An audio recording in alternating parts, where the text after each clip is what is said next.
ठीक है, कुछ स्पीड कम ज्यादा है ना, जो भी जैसा भी हो है ना, तो आप बताते जाइएगा, ठीक है ना। बाकी डाउट्स तो पूछते जा रहे हो, वेरी गुड। चलो, है ना। It need not be adequate but it must be of some value in the eyes of law. तो इसका कीवर्ड क्या है? कंसिडरेशन कैन बी लो और high, doesn't matter. Adequacy of consideration मतलब consideration need not be adequate, ये ठीक है। Consideration need not be adequate but must है, कुछ तो वैल्यू होनी चाहिए, कितनी भी वो हो सकती है, लो हो सकती है, समझ रहा है। It is up to parties to fix their own prices. ठीक है बेटा, कानून नहीं बोल रहा कि भैया इतने पैसे देने पड़ेंगे, उतने पैसे देने पड़ेंगे या सर्विस करना पड़ेगा, समझ रहा है। आपस में आप सेटिस्फाइड हो, है ना। आप अपना मोबाइल 100 रुपए में बेच के 100 रुपए में खुश हो तो कोई दिक्कत नहीं है, मजबूरी नहीं होनी चाहिए, नहीं तो फ्री कंसेंट हिट कर देगा। ठीक है बेटा, हेलो हेलो, यस सर। है ना। It must be real and not illusory, है ना। Consideration must be real, it has some value in the eyes of law, it should not be illusory, है ना। ठीक है, अगर तुम मुझे 1000 रुपए दोगे तो मैं तुम्हारा जॉब को जिंदा कर दूंगा, ये बेकार है, गलत है मतलब, ठीक है ना। Hello guys, it must be something which the promisor is not already bound to do. A promise to do what one is already bound to do either by general law or under an existing contract.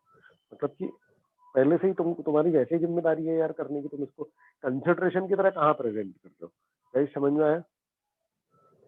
Hello hello, है ना।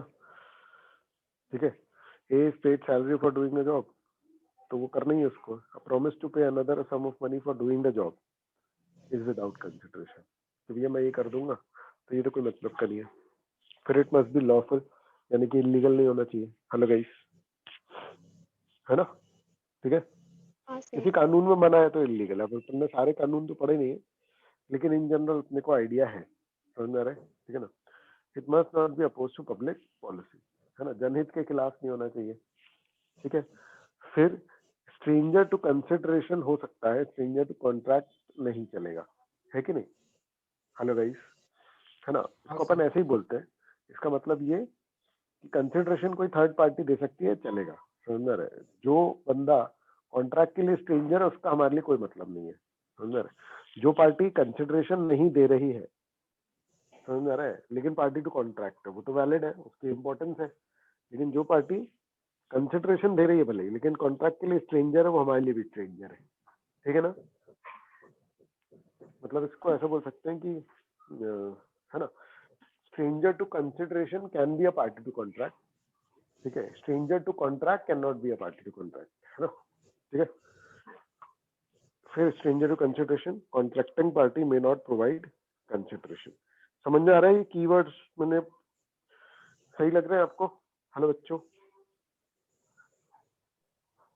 Hello hello, हाँ sir. है ना, ठीक है। तो इसमें श्रद्धा दीदी ने भी कुछ कुछ कीवर्ड्स आइडेंटिफाई करके दे दिए, लेक्चर्स देख करके दोबारा से, समझ में आ रहा है, ठीक है ना। चलो, a stranger to consideration can sue because the consideration can be furnished or supplied by any person whether he is the promisee or not, ठीक है ना। stranger to contract cannot sue, मतलब केस फाइल नहीं कर सकता क्योंकि privity नहीं है वहां पर, ठीक है गाइस। प्रिविटी पे अलग से क्वेश्चंस आते हैं, आप ध्यान रखिएगा, समझ में आ रहा है, ठीक है। कंसिडरेशन थोड़ा सा इंपॉर्टेंट टॉपिक है, कई बार आ जाते हैं इसमें से क्वेश्चन, ठीक है, ध्यान रखिए, ठीक है ना। एग्जाम्पल दिया है, Rahul owes Atul 1 lakh rupees and sells his property to Karan, है ना। करण promises to pay off Atul's debt to Y, है ना। ये Z आ गया है इसमें, है ना। Atul can not sue Karan because he is a stranger to contract. मतलब करण ने बोला था कि वो पैसे चुका देगा अतुल के, है ना, ये अतुल है एक्चुअली में, है ना। तो राहुल ने करण से बोला कि मेरे पैसे जो मेरे को देने ना अतुल को, वो तुम दे देना, ठीक है बेटा, है ना। Hello hello. हाँ लेकिन सर। ये है कॉन्ट्रैक्टिंग पार्टी, ठीक है ना। बाकी हाँ, इसमें कॉजी का चक्कर आ जाएगा अगर एक्नॉलेजमेंट हो गई है, समझ में आ रहा है, तो फिर यहाँ पर वो केस कर सकता है, ठीक है। अब ये बात अपन ने आगे पढ़ी थी, लेकिन अब वो डिस्कशन हो सकता है, ठीक है बेटा। हेलो हेलो, है ना? याद है guys?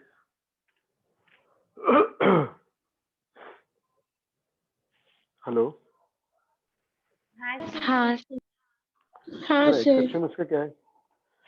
In case of trust, यानी कि अपन क्या पढ़ रहे हैं, कब कब स्ट्रेंजर टू कॉन्ट्रैक्ट भी केस कर सकता है, कब कब स्ट्रेंजर टू कॉन्ट्रैक्ट भी केस कर सकता है, ठीक है ना? तो the person for whom benefit the trust has been created may enforce the contract, है ना? तो Megha sent an insured parcel to Priya, ठीक है? तो पोस्ट ऑफिस आपका एक अलग पर्सन हो गया, समझ में आ रहा है ना? और ये बेनिफिशियरी हो गया, ये मेगा बेनिफिशियरी हो गई। मेरी बात समझना, है ना? कॉन्ट्रैक्टिंग पार्टी कौन हो गए? ये दोनों, ठीक है? लेकिन ये बेनिफिशियरी है, समझ में आ रहा है? ये है बेनिफिशियरी, ठीक है ना? तो ये प्रिया है और ये है मेघा। तो बेसिकली मेघा और पोस्ट ऑफिस का केस हुआ था, लेकिन Priya since beneficiary she can file a case on post office, ठीक है? हेलो बेटा।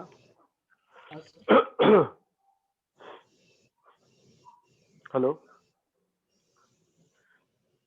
हेलो गाइस, नहीं समझ में आ रहा हाँ तो बता सर। देना मुझे, है ना? पॉइंट ये है कि पार्टी टू कॉन्ट्रैक्ट ही केस कर सकती है, लेकिन हम पढ़ रहे हैं एक्सेप्शन, कि जहां जो जो पर्सन पार्टी टू कॉन्ट्रैक्ट नहीं है तब भी वो केस कर पा रही है, ठीक है? Yes sir. है बच्चों, है ना? फिर in case of family settlement, है ना? तो पर्सन जिसके बेनिफिट के लिए प्रोविजन बनाया गया अंडर फैमिली अरेंजमेंट्स में एनफोर्स द कॉन्ट्रैक्ट, है ना? तो वही घर वाले हैं, समझ में आ रहा है? उन्होंने मिलकर के कॉन्ट्रैक्ट किया आपस में, है ना? ये सब बड़े बड़े घर वालों मिलकर के कॉन्ट्रैक्ट कर लिया। अब फैमिली में ये लोग भी है ना? ये पार्टी टू कॉन्ट्रैक्ट नहीं, लेकिन इनके लिए अरेंजमेंट किया गया, तो they are not the party to contract, still they can file a case against the person contracting, अगर मान लो कुछ इम्पार्शियल होता है तो। हेलो गाइस, बताओ। हाँ सर। ठीक है ना? फिर क्या है? राहुल एंड अतुल, है ना, on a partition of joint promise agrees to invest equal share of sum of money for their mother's care, है ना? ठीक है, in this case she was entitled to require her sons to make the investment though she was not the party to contract, clear है? लेकिन ये beneficiary तो है ना? उस पॉइंट ऑफ व्यू से भी ये वैलिड होगा, ठीक है बेटा? है ना? अच्छा, एक्नॉलेजमेंट, ये वही ऊपर वाला जो अपन ने पढ़ा था वैसे, है ना? कि Megha receives ₹1000 from Jiya for paying the same to Aarti. Hello guys, है ना? ठीक है, जिया ने इसको पैसे दिए। हेलो गाइस, है ना? कि भैया ये किसको दे देंगे? आरती को, है ना? अब द मोमेंट इसने एक्नॉलेज कर लिया, तो सिंस आरती भले ही पार्टी टू कॉन्ट्रैक्ट नहीं है, but she can file a case. क्यों? क्योंकि मेघा ने क्या कर दिया है? मेघा ने एक्नॉलेजमेंट दे दिया बेटा। Hello guys, yes sir. कोई भी पार्ट समझ में ना आए तो कृपया बताएं, समझ में आ रहा है गाइस? हेलो हेलो, हाँ सर। हाँ सर। फिर असाइन कर दिया कॉन्ट्रैक्ट, असाइन कर दिया, जैसे एजेंट वगैरह को नहीं असाइन कर देते, समझ में आ रहा है? या किसी दूसरे व्यक्ति को ट्रांसफर कर दिया, ठीक है? तो अगर मान लो बेनिफिट कॉन्ट्रैक्ट का मैंने असाइन कर दिया है किसी को, सब्जेक्ट टू ऑल इक्विटीज, मतलब बाकी सारी चीजें सेम रख करके, है ना? ठीक है, example the assigning of insurance policy, है ना? तो इंश्योरेंस, मेरा और इंश्योरेंस कंपनी का कॉन्ट्रैक्ट हुआ, लेकिन है ना, उसमें मैंने किसी को असाइनी वो कर दिया, समझ में आ रहा है? कि ये मैं मरा तो किसी थर्ड पर्सन को होगा। बेनिफिशियरी वाले केस में भी ये आ जाता है, ठीक है? लेकिन ये असाइनमेंट वाले में भी दिया हुआ है, ठीक है बेटा? है ना? असाइनमेंट का एक और एग्जांपल ये हो सकता है कि मैं अपने कॉन्ट्रैक्ट की जिम्मेदारी ही किसी अन्य व्यक्ति को दे दूं, तो ये फिर एक्नॉलेजमेंट से हो जाएगा। देखो, प्रैक्टिकली अपन ऑफिशियली उसको किसी भी हेड में रखें, समझ में आ रहा है? ठीक है, आप केस को समझो। एग्जाम में अगर आएगा तो भैया कौन सा वाला पॉइंट लिखेंगे, तो आप 2-3 लिख लेना, कोई दिक्कत की बात नहीं है, सब्जेक्टिव है, कोई इशू नहीं होगा। एक एक लाइन में सब एक्सप्लेन हो जाएंगे, समझ में आ रहा है? ठीक है ना? दोनों तीनों पॉइंट्स एक्सप्लेन कर दोगे, नीचे सीधे कंक्लूजन दे दोगे, समझ में आ रहा है? तो एग्जामिनर अपने हिसाब से चुन लेगा कि अच्छा ठीक है, तुमने एक पॉइंट सही वाला भी लिखा और बाकी दोनों में लिख दिया, तो कोई दिक्कत की बात ही नहीं, तो आपके लिए टेंशन नहीं है, मतलब। ठीक है बेटा? हेलो हेलो, हाँ सर। है ना? तो जनरल रूल तो ये है कि कंसिडरेशन नहीं तो कॉन्ट्रैक्ट नहीं, है ना। कंसिडरेशन नहीं होगा तो कॉन्ट्रैक्ट ही नहीं होगा, ठीक है। An agreement made without consideration is void, लेकिन इसके एक्सेप्शन है। तो एक्सेप्शन का मतलब क्या हुआ कि जहाँ कंसिडरेशन नहीं है स्टिल कॉन्ट्रैक्ट वैलिड है। तो एक तो एजेंसी में,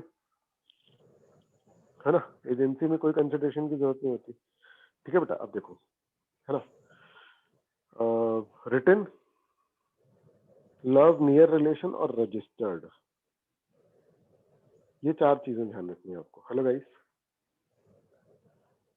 है ना, ये 4 चीजें हैं तो बिना कंसिडरेशन के भी ये वैलिड होगा। ठीक है, ठीक है, ठीक है, ठीक है। हाँ सर। है ना। Promise to compensate the person who has already done something, मतलब पास्ट कंसिडरेशन। पास्ट कंसिडरेशन में तो प्रेजेंट में तो कुछ नहीं है ना, ठीक है। तो प्रेजेंट में तो ये बिना कंसिडरेशन का है, तो चलेगा क्या? हाँ चल जाएगा बेटा। ठीक है, ठीक है, ठीक है, ठीक है। Yes sir. ना, फिर क्या है? Written promise duly sign by the debtor. वो सत्संग वाला एग्जांपल दिया था, समझ आ रहा है? टाइम बार डेट, इसमें इंपॉर्टेंट टर्म क्या है कि टाइम बार डेट है लेकिन रिटन और साइंड है ना। इसका कीवर्ड क्या होगा? रिटन, साइंड, है ना। टाइम बार डेट रिटन साइंड है तो बिना कंसिडरेशन के भी वैलिड है, ठीक है बेटा। हेलो हेलो, टाइम बार डेट चुकाने का वादा हो गया, है ना।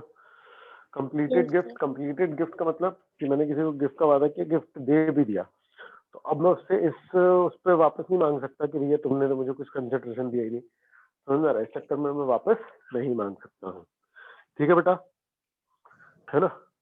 ठीक है। एजेंसी मैंने बता दिया कि किसी को मैं एजेंट बना रहा हूँ तो ये एक वैलिड कॉन्ट्रैक्ट, लेकिन एजेंट बनाते समय मुझे उसको कुछ देने की जरूरत नहीं है। ठीक ठीक ठीक, है ना। फिर क्या है? ग्राचियस बेलमेंट। ग्राचियस, एक तो बेलमेंट क्या होता है? बेलमेंट बताया था, गुड्स का मूवमेंट, फिजिकल मूवमेंट बिना ओनरशिप के मूवमेंट के, यानी ओनरशिप नहीं जा रही, गुड्स जा रहे हैं सिर्फ, तो अपन क्या बोलेंगे? बेलमेंट है, ठीक है। बेलमेंट 2 तरीके से हो सकती है। एक कि भाई मैं कुछ पैसे लूंगा तुमसे, किराया विराया टाइप, हेलो गाइस, है ना। और एक कि मैं बस भले के लिए कर रहा हूँ, अपने दोस्त को एक चक्कर गाड़ी दे रहा हूँ, हेलो गाइस, है ना। हाँ सर। तो जब मैं ग्रेचुइटली करता हूँ बेलमेंट में, तो मैंने किसी को गुड्स दिए लेकिन मेरे पास मैं कुछ कंसिडरेशन का वो रख ही नहीं रहा हूँ, समझ में आ रहा है? ठीक है, तो भी ये एक वैलिड कॉन्ट्रैक्ट है। तो इसको ये सोशल से नहीं छिड़ रहा है बेटा, ध्यान से समझना, ठीक है ना। इंटेंशन लीगल रिलेशन की है, फिर भी कंसिडरेशन नहीं है, बहुत खतरनाक है। ये जो डबल जो क्रॉस कनेक्ट होते हैं ना, ये वाले प्रोविजन आपको ध्यान रखने, क्योंकि इसमें हो सकता है दोनों का डिस्कशन करना पड़ जाए। इस लेवल पर एग्जाम वाले भी नहीं सोचते हैं बेटा, ये आप ध्यान रखो। कई बार ऐसा हुआ है कि मैंने देखा है कि उसमें क्वेश्चंस जो है उन लोगों ने एक पॉइंट ऑफ व्यू से बनाए, लेकिन दूसरा पॉइंट ऑफ व्यू ध्यान में उन्होंने नहीं रखा है। आपको इस बात का ध्यान रखना पड़ेगा, ठीक है गाइस? हाँ हाँ तो सर। उन लोग किसी एक ही मुद्दे हाँ पे सर। पूछते हैं, उन लोगों ने एक प्रोविजन पढ़ा और उस पर पूछ लिया। क्या है कि अपन लोग पूरा पढ़ते हैं ना, अपने को दोनों प्रोविजन याद रहते हैं, कनेक्ट वो दोनों से हो रहा होता है ना। और एग्जामिनर पूरा केस जो है वो एक पॉइंट ऑफ व्यू से बना देता है, और पेचीदा करने के चक्कर में वो कई बार हिट कर जाता है दूसरे प्रोविजन को, लेकिन दे डोंट रियलाइज। हेलो बेटा, समझ में आया मैंने क्या बोला? ये कि एग्जामिनर की गलती का खामियाजा कई बार बच्चों को भुगतना पड़ता है। तो आप हमेशा स्टिक टू द पॉइंट रहें, आपको कॉमन सेंस भी लगाना पड़ेगा यहाँ पर थोड़ा, ये एग्जामिनर जो है वो कौन से प्रोविजन की तरफ है। अल्टीमेटली लास्ट में अगर कंफ्यूजन हो जाए, नहीं समझ में आए, तो बेस्ट है कि दोनों प्रोविजन लिख करके आ जाओ, इस क्लैरिटी के साथ, भैया तुमने नहीं सोचा होगा लेकिन देखो हमको पता है, ऐसा वाला। समझे मैंने क्या बताया ये सारा कुछ? हाँ सर। है ना। ठीक है, तो ग्रेचुइशन विदाउट कंसिडरेशन, बेलमेंट मतलब giving goods to other person, ठीक है बेटा, है ना। Other essential capacity of parties, तो who is competent to contract बेटा? सब केपेबल है, तो अपन ने इसमें एक्सक्लूजन दे रखे हैं। क्या एक्सक्लूजन? कि माइनर जो है वो नहीं कर सकता कॉन्ट्रैक्ट, है ना, और डिस्क्वालिफाइड पर्सन जो है लॉ में, है ना, और अनसाउंड माइंड का व्यक्ति नहीं कर सकता। तो इसका उल्टा क्या निकल के आता है कि मेजर व्यक्ति ही कॉन्ट्रैक्ट कर सकता है, साउंड माइंड का व्यक्ति ही कॉन्ट्रैक्ट कर सकता है। हेलो हेलो गाइस, ठीक है? हाँ सर। हाँ सर। हाँ है ना? सर। हाँ सर। फिर an essential ingredient is able होना चाहिए contract. Every person is competent to contract to his age of majority, है ना, according to the law to which he is subject. Important बात यही है कि his age of the majority, है ना, and who is of sound mind. और disqualified नहीं है, डिस्क्वालिफाइड के अलग पैरामीटर्स अपन देखेंगे। Person who is age of majority according to the law to which he is subject, sound mind. Person who is of sound mind, है ना, not disqualified. Note, a minor whose property has passed under superintendence of the court of wards, where a guardian has been appointed under the Guardian and Wards Act 1890, attains majority on completion होगा ये, completion of, ठीक है, 21 years, and in case of minor attains majority on completion of 18 years। ठीक है, मतलब, है ना, सिर्फ ये एक्ट का नाम याद रखना कि इसमें 21 साल है। वैसे आपको दे देंगे वो लोग, समझ में आ रहा है, एग्जाम में अगर पूछेंगे तो सिर्फ यही एक केस है। बाकी सिंपल बात क्या है कि मेजर है, समझ में आ रहा है, तो क्या होगा? हेलो बच्चों, कॉन्ट्रैक्ट कर सकता है, साउंड माइंड का है तो कॉन्ट्रैक्ट कर सकता है, डिस्क्वालिफाइड नहीं है तो कॉन्ट्रैक्ट कर सकता है, ठीक है ना। अब माइनर, सबसे पहली बात, माइनर के साथ अग्रीमेंट कर सकते हो क्या? नहीं, वॉइड एब इनिशियो हो जाएगा बेटा, वॉइड एब इनिशियो। वॉइड एब इनिशियो का क्या मतलब? Void from the very beginning. Void मतलब इनवैलिड, है ना। Agreement with minor is void एब इनिशियो, ठीक है। मोहरी बीबी का केस है जिसमें कि एक ने वो बच्चे को उधार दिया था, फिर गिरवी रख दिया था, समझ में आ रहा है, ठीक है ना।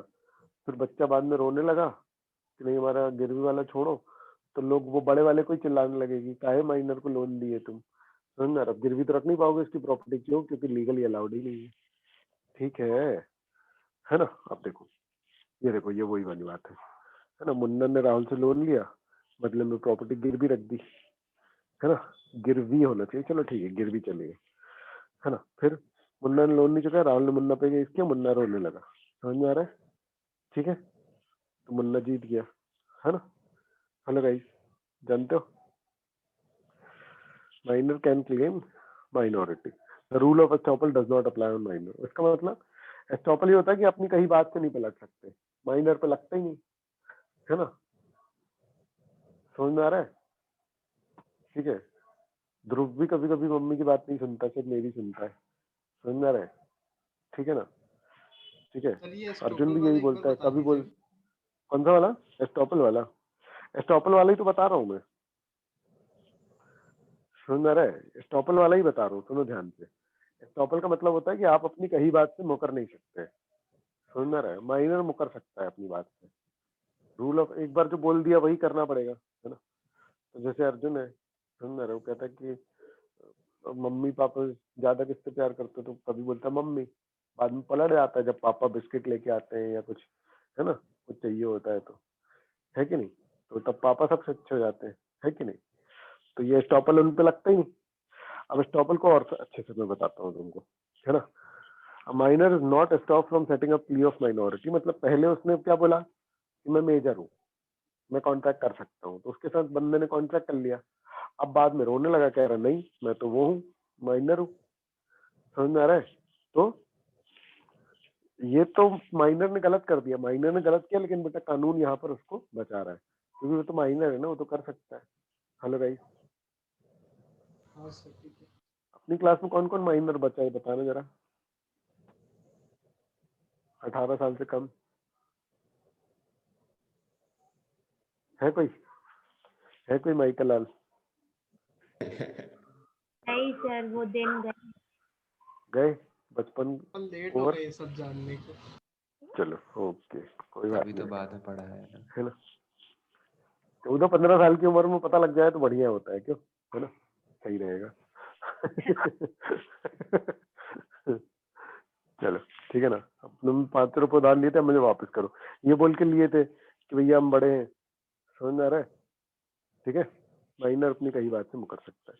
ये एग्जाम्पल सही नहीं है, मतलब उसने जब कहे थे तो उसने वो बोल दिया था कि मैं मेजर हूँ, पहले बोल दिया था, है ना, ऐसे कर लो, पहले पैसे ये बोल के लिए थे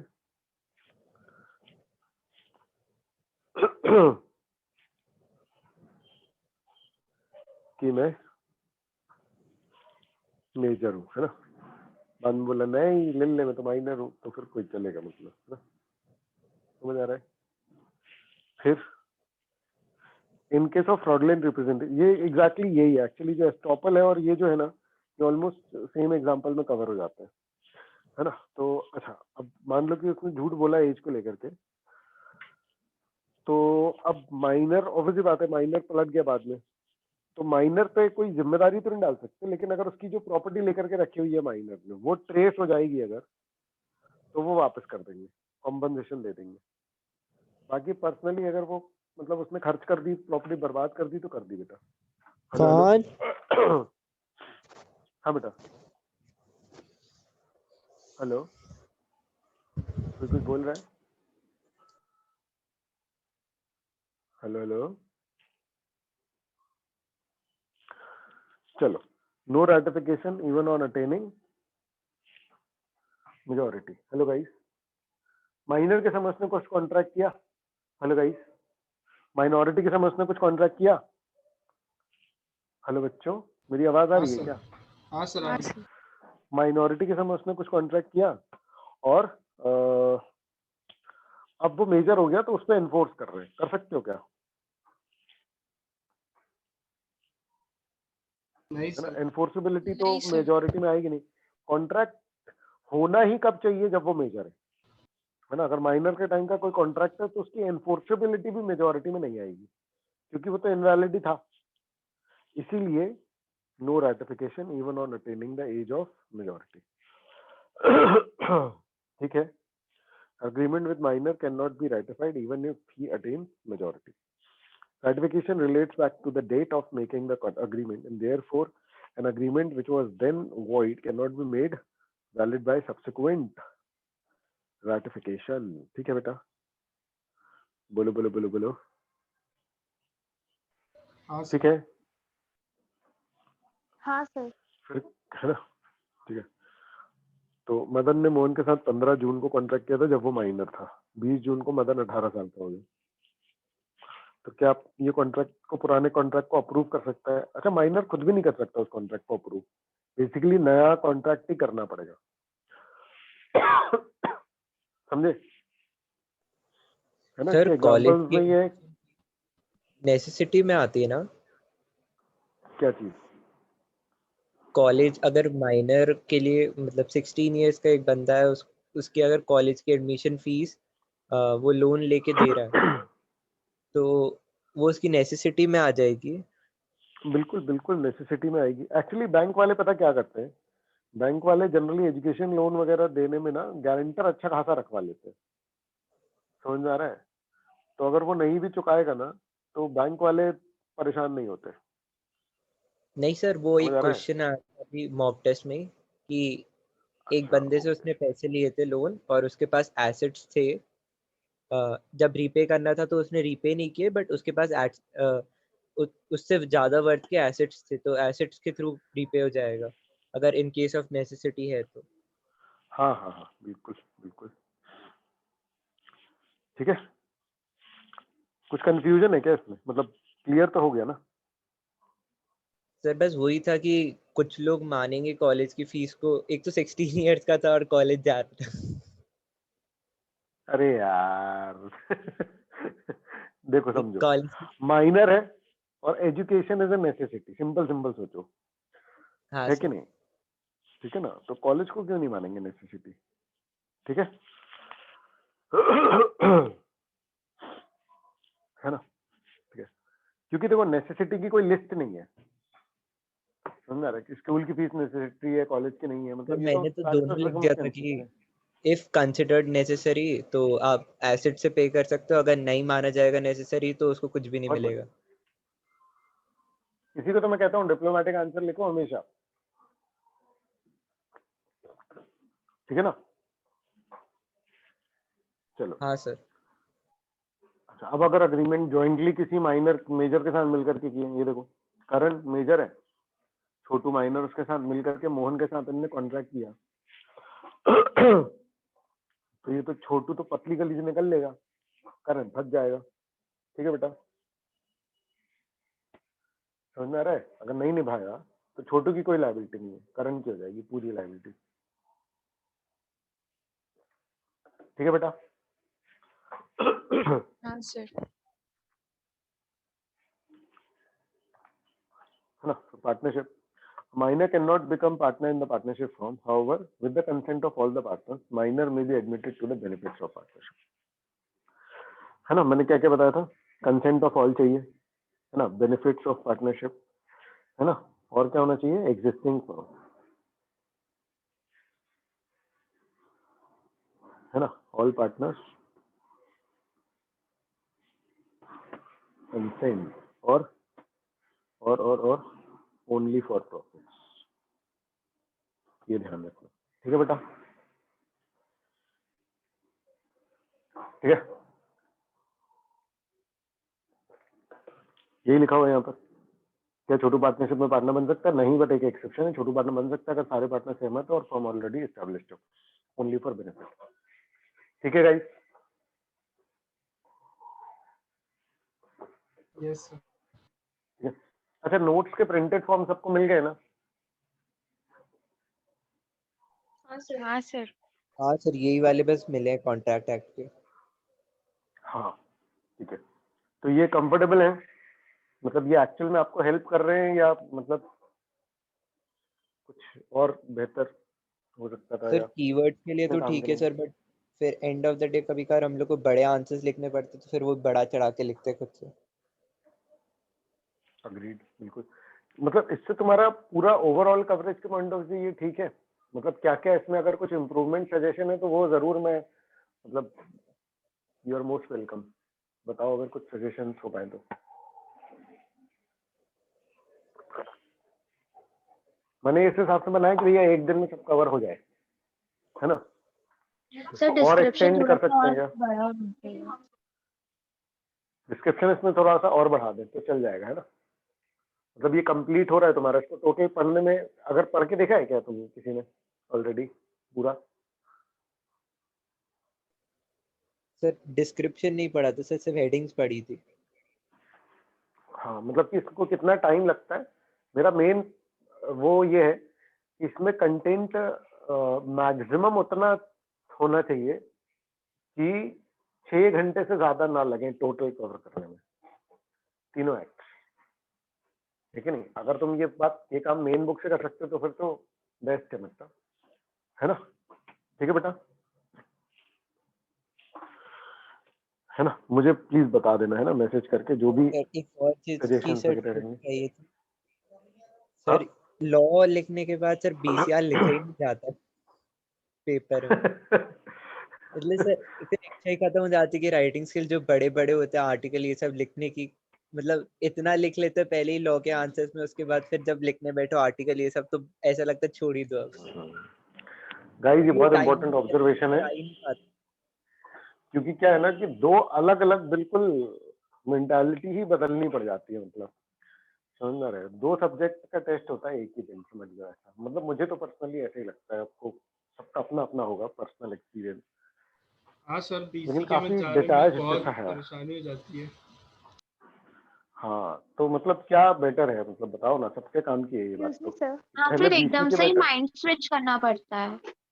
हाँ, मतलब पहले बीसीके करना चाहिए या पहले लॉ करना चाहिए? क्या लगता है आप लोगों को? और जितने लोगों ने दिया तो क्या फील हुआ? सर बीसीआर पहले करना चाहिए। हाँ सर, बीसीआर पहले करेंगे सर। क्योंकि फिर क्वेश्चंस होते हैं ना लॉ के, तो उसके अकॉर्डिंग सोच पाते हैं। लेकिन बीसीआर में क्या अलग आप ही लोगों ने चाहिए दो सोचने के लिए। क्या आप लोगों ने 2 मॉक टेस्ट दिए हैं कि एक दिया है? सर दोनों दिए हैं। और 2 दिए। दोनों दिए थे। 2 दिए ना? पहले दोनों में वाले में तो आपने? सर बीसीआर अटेंड ही नहीं कर पाए थे। अरे बाप रे। और सर स्पीड के चक्कर में राइटिंग का क्या हो जाता है। देखो, अभी ही वो ऑब्जर्वेशन है। मेरा पॉइंट ये है कि आपने एक बार बीसीआर स्टार्ट करके और फिर लॉ पे आए हो, ये देखा है क्या?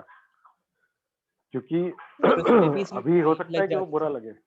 हाँ, सर, क्योंकि मतलब ये बहुत बीसीआर को इंपॉर्टेंट है, अगर हम ज्यादा टाइम दे देंगे तो सर फिर लॉ रह जाएगा। क्योंकि लॉ में जो क्वेश्चंस है ना, वो आप नॉर्मली देख करके आइडेंटिफाई नहीं कर पाओगे कि उसमें टाइम कितना लगने वाला है। समझ आ रहा है? मतलब ये इस बात में प्रॉब्लम हो सकती है कि बीसीआर करने के बाद लॉ करने में प्रॉब्लम हो, सॉरी लॉ करने के बाद बीसीआर में प्रॉब्लम है, लेकिन कहीं ये और घातक ना हो जाए कि बीसीआर करने के बाद लॉ तो और नहीं हो रहा। मतलब मेरा पॉइंट समझ रहे हो कि वन साइडेड ऑब्जर्वेशन लेकर के मत जाना, एक बार और ट्राई करना, 3 घंटे का कोई भी पुराना पेपर उठा करके। हेलो गाइस, हाँ सर। है ना? हाँ उसको सर। और पहले सर एक बार जैसे रिहर्स कर लेना, सबसे इम्पोर्टेंट है ये। हाँ सर एक बार मैं तो बोलूंगा सर आप बीसीआर का एक बार अलग से टेस्ट ले लो सर, टाइम लिमिट के हिसाब से, क्योंकि उसका एक भी बार अलग से टेस्ट नहीं है 40 मार्क्स वाले पार्ट का। और सर उसमें जैसे नोट मेकिंग है, नोट मेकिंग बनाते तो बनती है, बट उसका जो वेटेज है वहाँ पे वो बहुत कम है। मतलब हम लोग सीबीएसई की जब एग्जाम देते थे तो उसमें डबल वेटेज था उसका, तो हम लोग के पास टाइम बहुत रहता था करने के लिए, और यहाँ समझ तो गया मैं। बिल्कुल भी नहीं है। यहाँ पे मतलब 5 हाँ मार्क का है सर, तो सेम 7 मिनट। ऑब्जर्वेशन। सर ये तो मैंने सर देखो 2 पेपर थे उसके बाद याद आया कि वेटेज बहुत कम है और टाइम बहुत कम है। हाँ, मतलब मेरे को ये आइडिया नहीं था कि ये 12th के साथ तुम्हारा छिड़ जाएगा, मतलब इसका कॉन्सेप्ट। तो ये सही बात है यार, क्योंकि तुमने अगर उसकी प्रैक्टिस की होगी तो अलग लेवल से की होगी। खैर मेरा भी ऑब्जर्वेशन है, मतलब मैं टेस्ट तो ले लूंगा, उसकी कोई दिक्कत नहीं है, लेकिन मुझे ऐसा लगता है कि तुम्हें इंडिविजुअल चीजों की प्रैक्टिस करनी ही पड़ेगी। मेरा हाँ पॉइंट सर वो समझो। तो कर लेंगे सर, वो एक 40 मार्क्स का जो पार्ट है जो एक कम से कम 1 आवर के अंदर हम लोग को करना है, वो वाली चीज की प्रैक्टिस बस हो जाए। हाँ हाँ, मतलब मैं वो नहीं बोल रहा हूँ, मेरी बात तो सुनो, मैं क्या बोल रहा हूँ। मैं ये बोल रहा हूँ, ठीक है, कि आपका एक बीसीआर का पेपर, दूसरा तीसरा, वो जनरलाइज होना थोड़ा सा मुश्किल है। मतलब पॉइंट समझ रहे हो? ठीक है, समझना कैसे क्या बोल रहा हूँ मैं। ठीक है, किसी में आपका पैसेज टफ आ गया तो आपको पैसेज में टाइम ज्यादा लग सकता है, किसी में आपकी नोट मेकिंग टफ आ गई कि नोट मेकिंग हो सकता है। यानी आप 40 मार्क्स मैं वो करवा दूंगा, तुम चिंता मत करो, समझ में आ रहा है? लेकिन मैं जो बोल रहा हूँ उसको भी ध्यान रखो, क्योंकि अगर उसने प्रॉब्लम सॉल्व नहीं करी तो जो मैं बोल रहा हूँ वो भी कर लो तो प्रॉब्लम ज्यादा बेहतर तरीके से सॉल्व हो जाएगी। मतलब ये जो बीसीआर वाले कॉन्सेप्ट्स हैं इनको कर लो, क्योंकि ये इंडिविजुअली कोई भी एक चीज ज्यादा टाइम ले सकती है, मेरा सोचना ये है। 2 मार्क मतलब की समझ रहे हो? समरी आती है जिसमें 80 to 100 वर्ड्स लिखने हैं, 80 वर्ड्स लिखने हैं। इसीलिए तो बोल रहा हूँ मैं, 2 मार्क्स की हाँ सर। सर 2 अरे मार्क्स बाप की रे। हाँ समझ सर, 2 मार्क्स की समरी आती सर है। 3 नंबर की नोट मेकिंग और 2 मार्क्स की समरी। 3 का नोट मेकिंग, 2 की समरी। सर सीबीएसई बोर्ड में हम लोग को 8 से 10 नंबर का आता था ये, और उसके लिए हम लोग को कम से कम सर तो बहुत ही 15 कम to हो गए। 15 मार्क, मतलब 15 मिनट्स मिलते थे, और यहाँ पे सिर्फ 7 मिनट्स अगर देखा जाए टाइम लिमिट के हिसाब से तो सिर्फ मुश्किल से 7 to 8 मिनट्स मिलते हैं, और पैसेज क्यों? भी बड़ा दो ही आता 2 मार्क्स का है ना, है। 2 मार्क्स का है तो टोटल 5 3.5 मार्क्स मिनट का से नोट। ज्यादा नहीं है तुम्हारे पास। हाँ सर वही ना सर, 5 मार्क्स का टोटल है नोट मेकिंग और समरी, तो उसके लिए हमारे पास 8 मिनट से तो मैक्स टू मैक्स 8 मिनट्स है, और उसमें हाँ इतनी बड़ी नोट तो मेकिंग बनाओ, उसके बाद एब्रीविएशंस लिखो, उसके बाद उसकी समरी बनाओ। टाइटल भी तो दो। बहुत ज्यादा सही हालत बात है यार। खराब हो रही है, बीसीआर तो ही मॉक मेन टेस्ट दिक्कत 1 में कर रहा इतना है। अच्छा बनाया था, मुझे लगा बहुत अच्छे मार्क्स मिलेंगे, देखा तो सिर्फ 2 नंबर दिए उनने। सर हमें आर्टिकल आता था हम्म। 10 नंबर का, उसमें 250 to 300 वर्ड्स लिखना था। यहाँ पे 5 नंबर का आर्टिकल आता है और same 250 to 300 words. 250 to 300 word, हाँ बाप सर। रे। हाँ सर। हाँ क्या सर। समझते हैं लोग बच्चों को। मैं तो तुमको सीरियसली ये बोलूंगा, समझ में आ रहा है? मैं सच बता रहा हूँ तुमको, थोड़ी सी राइटिंग बड़ी रखना, समझ में आ रहा है? कोई वर्ड नहीं गिनता, समझ में आ रहा है? हाँ सर। ठीक है, तो अप टू 200 जगह वर्ड्स में भी तुम्हारा काम हो छोड़ जाएगा। हम्म। जगह छोड़ छोड़ के लिखेंगे थोड़ा, वर्ड्स के बीच में भी। ऐसा सर ऐसा सबके ऐसा आर्टिकल रीड विजिबल ना करते हो जाए, होंगे? मतलब नहीं। देखो क्या होता है ना, एग्जामिनर टू एग्जामिनर ये बात डिपेंड करती है, लेकिन हम तो सेफ साइड होके ही चले ना, हम तो मान के चले कि भाई रीड भी होता ही है। नहीं तो तुम उसमें लिख के जाओ शाहरुख खान की ये वाली मूवी तो बहुत ही अच्छी थी और ये वो, ये नहीं चलेगा बेटा, है ना? ऐसा अजम्पशन गलत है, अजम्पशन है, भले ही होता भी हो, हमको ऐसे अजम्पशन काम नहीं करना है। ठीक और है ना सर वो बेटा? एक और आता है, resume writing with cover letter. Sir वो इंसान अगर लिखने बैठे तो सर उसको कम से कम 10 से 15 मिनट लगेंगे, और वो भी 5 मिनट का, मतलब 5 मार्क का रहता है। नहीं, और 10 से ये 15 मिनट तो तब ये नहीं, सुनो, रिज्यूमे राइटिंग का टाइम तुम्हारा सब्सटैंशियली कम हो सकता है, उसके कवरिंग सर लेटर में कवर कोई खास लेटर नहीं भी होता, आता है सर बिल्कुल उसके थ्रू साथ, आउट सेम रहता है। हाँ कवर लेटर भी आता क्या? है सर। हाँ नहीं, तो मैं ये बोल रहा हूँ कि नोट मेकिंग, आर्टिकल राइटिंग, ये सब में कंटेंट वेरी करता है, लेकिन इसमें कंटेंट ऑलमोस्ट सेम रहेगा। इसमें हार्डली तुम्हारी 2 लाइन 3 लाइन चेंज होंगी, समझ आ रहा है? बाकी पूरा फॉर्मेट सब सेम रहेगा इसमें। तो रिज्यूमे राइटिंग और उसका टाइम सब्सटैंशियली रिड्यूस किया जा सकता है थ्रू प्रैक्टिस, क्योंकि मुझे लगता है 60% चीजें बिल्कुल सेम सेम होने वाली है, तुम्हें किसी का भी रिज्यूमे आ जाए। मतलब समझ में आ रहा है सर मैं क्या तो बोल रहा हूँ सर सिर्फ रेज्यूमे आए तो फिर भी सर चलता है। कवर लेटर में सर वो पहले मतलब छोटू सा लेटर लिखो, फिर उसके बाद रेज्यूमे बना, वो हाँ, लेंदी हो लेकिन वो जाता है। सेम ही रहेगा ना, थ्रू आउट सेम रहेगा, हाँ मतलब रहेगा सर उसका सेम। कंटेंट। हाँ, तो जो चीज सेम, जैसे नोट मेकिंग में मैं ये बात नहीं बोल सकता हूँ, क्योंकि उसमें तुम्हें कंटेंट पढ़ के समझना होता है, समझ में आ रहा है? लेकिन कवरिंग लेटर में ये चीज में वेरिएशन बहुत कम है। नोट मेकिंग में, समरी मेकिंग में वेरिएशन के लेवल बहुत ज्यादा है, इसमें हाँ तुम्हारे सर। वेरिएशन बहुत माइनर लेवल पर है। इसकी अगर तुम प्रैक्टिस करोगे तो उसका टाइम बहुत सब्सटैंशियली रिड्यूस हो जाएगा। और सर ये लोग ठीक अनसीन है, पैसेज में भी डायरेक्ट क्वेश्चंस नहीं पूछते हैं टाइटल बताओ, अब उसके लिए पूरा पैसेज पढ़ो, या तो फिर अरे एक सेंटेंस एक पैसेज का बोलेंगे टोन बताओ, तो वो तो सर और ये ही दिमाग खराब कर देता है। मैंने बोला था ना, लॉ से ज्यादा कठिन बीसीआर है एक्चुअल में, वो कहानी है थोड़ी सी, है ना? क्योंकि लॉ में ऑलरेडी इतना दिमाग लगाओ, कठिन तो फिर भी और उसके नहीं, बाद फिर कठिन ऐसा नहीं है, बट टाइम लिमिट बहुत कम मिलती है, हाँ और सर, पूरा टाइम थ्योरी एक पेपर प्रॉब्लम है तो करता है। दिमाग खराब हो जाता है लिखते लिखते। हाँ। पूरा और सर अटेम्प्ट एक कर। लिमिट के बाद ऐसा लगता है कि छोड़ ही दो उसको अब। हाँ, वो मैं इसको इसलिए समझता हूँ क्योंकि मेरा डीसा का जो पेपर हुआ था वो 4 घंटे का था, समझ में आ रहा है? ठीक है। मुझे पता है कि एक पर्टिकुलर पॉइंट ऑफ टाइम के बाद कैसा लगने लगता है लगातार 4 घंटे बैठना, लेकिन मैं बैठा था तभी मैं पास हुआ था। आ रहा है समझ में? क्योंकि आप और क्वेश्चंस को वो कर सकते हो, मनाना पड़ता है बार बार अपने मन को, लेकिन ठीक है। चलो अच्छा, अपन लोग इसको अभी सर फिर एक कल आध कंटिन्यू क्वेश्चन करें क्या? पड़ता है राइटिंग। हाँ बेटा, हेलो। सर एक आध क्वेश्चन की राइटिंग स्किल तो छोड़नी ही पड़ती है। हाँ, एक वो आध जजमेंट क्वेश्चन। लेना पड़ेगा एक्चुअल पेपर में। सुनो ना, मीटिंग ओवर होने वाली है, अपन इसको आगे करें अभी और कर लें कि कल करें, बताओ?